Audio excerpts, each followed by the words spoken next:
Hey guys, it's Coach Sam and Alex, and we are super out of breath because we just finished day 9 of Insanity Max 30, which was Tabata Power round 2. Well, 3, because we accidentally did Tabata Strength last week, thinking we were supposed to, but we were actually supposed to do Tabata Power, so this is just our second time, but should probably be your third time. Anywho, today I maxed out at 536, which was better than my last time, which was 519, so I'm pretty stoked about that. I made it all the way through the burpee lunges, which was like victory in my book. She was doing awesome. Sam wants me to count. I did one extra step in the burpee lunges because I wasn't coordinated enough, but I still had breath. I still could have kept going. So that was at 446-ish, but I felt my real max out was 519, 520, because without that one step, I was able to keep pushing and going hard. But my burpee lunges, it wasn't so much a max out. It was 1 foot slightly back. So I ended up kind of caterwaul on my up. So she wants me to count that, but I felt like mine was 520. So I'm keeping them both for more progress, but that's still about another 10-12 seconds beyond the 416. The 520 was just total kick, but I just got to work on my burpee technique, making sure my feet land together. But you know, it's one of those things. You have size 13 feet. I'm like a baby duck sometimes. So that actually brings up a really good question that we've had a lot. We've talked about what maxing out is, but right now what we're getting a lot of questions on is little things like that. Like, when do I max out? Are there different types of maxing out, different times you can max out? And the answer is yes. To a point, it's going to be you. It's going to be your judgment call.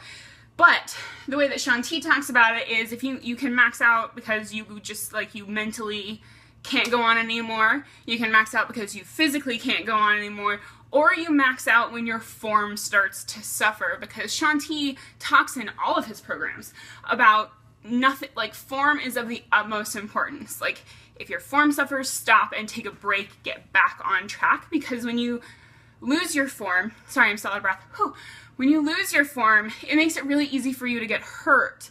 And nobody, not us, not Shanti, not you, wants you to get hurt. So when you're going hard, like you are in this program, it can be really easy to trip up on your own feet. I've done it a few times. I've done it while I'm modifying moves a few times. It can be easy to start to, when you're supposed to be in a squat position, find yourself standing up all of a sudden. So it's really important that you do take the time and the mental capability in this to make sure that your form is good, especially with the Tabatas, because they are so focused on major muscle groups all working together, so the moves tend to take a little bit of coordination. They take a little bit of, like, thinking about it before you really get it down. I know for me, I'm super uncoordinated, so moving my arms and my legs and my face at the same time is, like, a lot. Freaky. So take the time to watch the move, be patient with yourself. You're not going to know all of these moves the first time. Alex and I have done T25 and Insanity, and now this, and there are still new moves that we've never seen before. And this is the second time we're doing these workouts, and I still have to watch Shanti or Danielle or Scott do them the first time before I really know what I'm doing. So if you do have a break, mark that. And then keep going until you can really feel like you max out. And write them both down so you feel like you know where you can improve. Because if you feel like you have a break in form, then yeah, that is your first max out. Just suck it up, count it, because you don't want to get hurt, and then keep going until you hit that I can't go anymore physically or mentally. And mark that as well. Because all those things are things that will show you how much better you've gotten.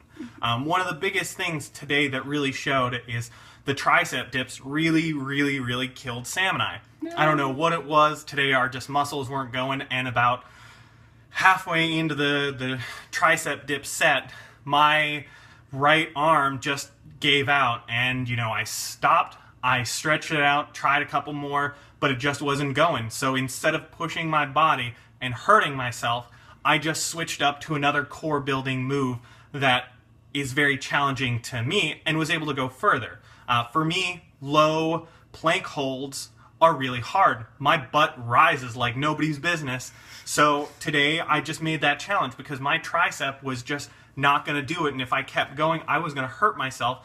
And that really can screw up your whole 60 days. Because you got to remember, if you screw up on day 9, that's 51 days that you can't do your workout and that you can't go as hard as you can. So if you find yourself in that position, maxing out because your body physically can't go anymore without hurting itself, stop. Stop for your own good. Stretch it out. See if it's just a muscle locking up. And if that doesn't work, go into your list of moves that you've seen and done, or even from earlier in the workout, and do those. If it's a core building move that you're stuck on, do a different core move. If it's, a cardio move, do a different cardio move. The biggest thing with this is keep moving as much as you can. And for me, the tricep push-ups are really hard because I tend to do this. I sink into my shoulders, and that's just as bad. That hurts your neck, that hurts your shoulders, it's bad for your wrists and your elbows. And so every time I feel myself go, I stop because 1, this isn't cute, and 2, I'm gonna end up getting hurt when my shoulders are all the way up here and my elbows are bent and I feel my back going funny. So if it hurts in a way that's not like it's improving, if it's not just like burning, your muscles are going for it, if your muscles are on fire, it's not that type of feeling like you're in pain, stop, because you don't want to get hurt on day 9 or day 10 and then not be able to go the distance. Chances are you've invested in this program, you've invested in yourself and in your health. Don't get hurt on the second week and not be able to do this whole thing and see those amazing results that we know you're going to get. So we're at 7 minutes. We can never keep a video short. Ever. It just doesn't work for us. So moral of the story, don't get hurt. Pay attention to your body and always listen to Shaun T. Push yourself, but be safe. Form. Remember your form. Look at the move, follow it, and if you have to break. That's the best thing about Max30. It's go until you can't go anymore, and then stop. And Shaun T says that in every workout. It's okay to max out. It's a good thing to max out. So max the fuck out. Okay, it's at 7:40 now, and we suck at keeping videos short. So we're going to wrap up. So, if you haven't joined our test group yet, why haven't you joined our test group yet? We're doing a special group for New Year's. We're really stoked about it. So if you are waiting for that thing to push you past that New Year's resolution. To make it a New Year's revolution. The contact info is below. Facebook, email, the whole 9 yards. Make it happen. Or if you just have questions and just want to talk. Our stuff's there. We'd love to chat. And we'd love for you to be the best you that you can be. In 2015, we're going to rhyme all night. Okay, Woo! We're at 8 minutes and 30 seconds. We got to go. Peace. Bye, guys.